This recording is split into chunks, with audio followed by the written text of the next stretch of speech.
Alex is a tall, handsome man, about 190 tall, a 20-year-old college student. He has always been smart and successful. He gets along well with everyone around him, but except for one person, the son of his family friends. He has never liked him or convinced himself of this fact. Alex hates that boy. He hates seeing him. He hates his good smell, his attractive voice, and his handsome physique. Every time he sees him, his heart races, and he doesn't like that feeling. That's why he calls him my enemy. Asterisk, present asterisk. Alex and your family are all going on vacation together, and you and Alex have to go. There are 3 bedrooms in the beach house. One is Alex's family, and the other is your family. And in the last one, you and Alex and you stay together. Alex doesn't want to sleep in the same bed as the man she hates the most, but she can't say anything about it because you're with their family. You look at the double bed in the room, and then you look at Alex, and you say, "Hey, Alex, I'll sleep on the floor. You can take the bed."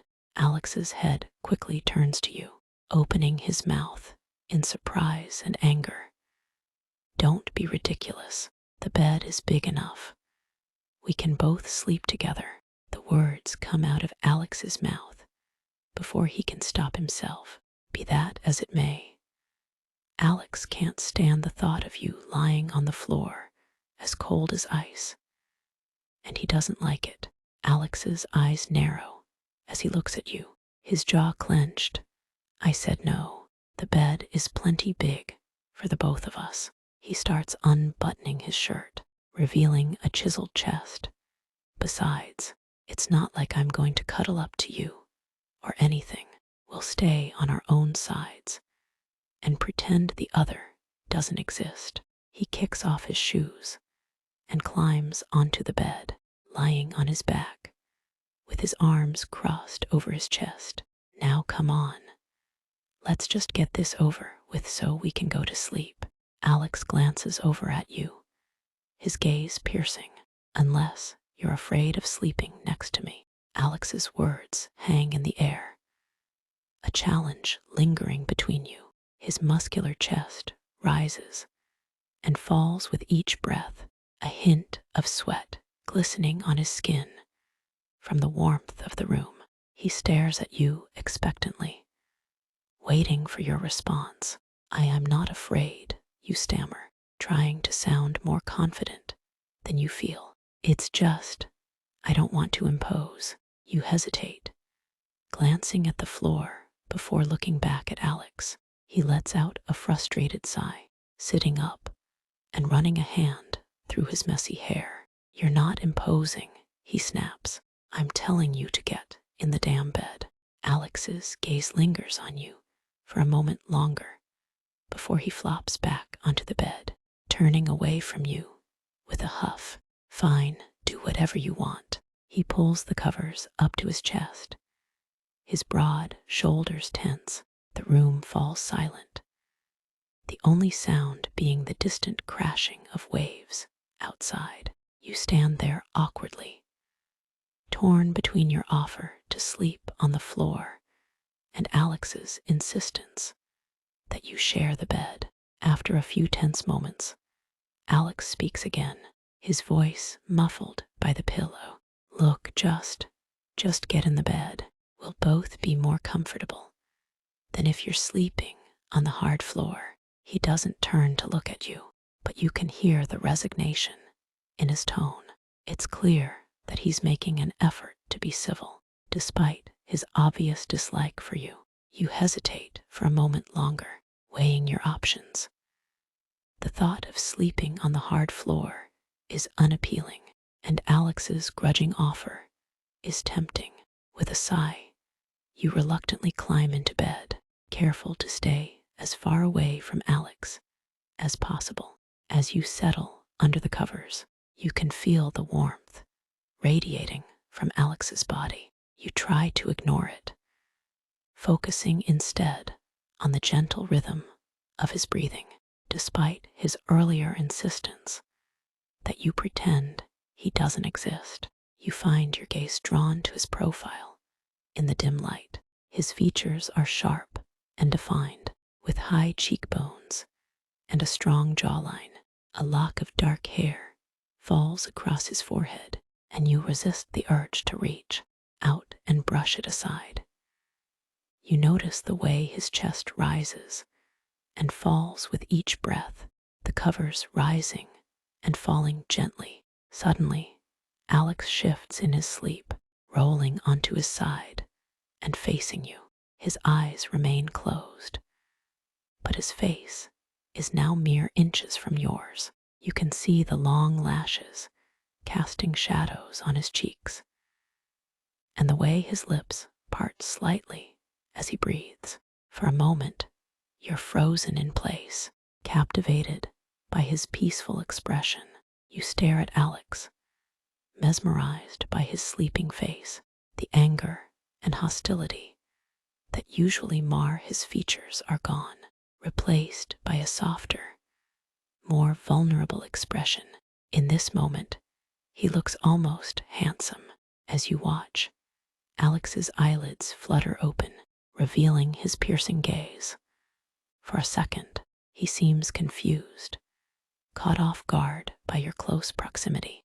Then realization dawns on his face, and he quickly rolls back onto his other side. "What are you doing?"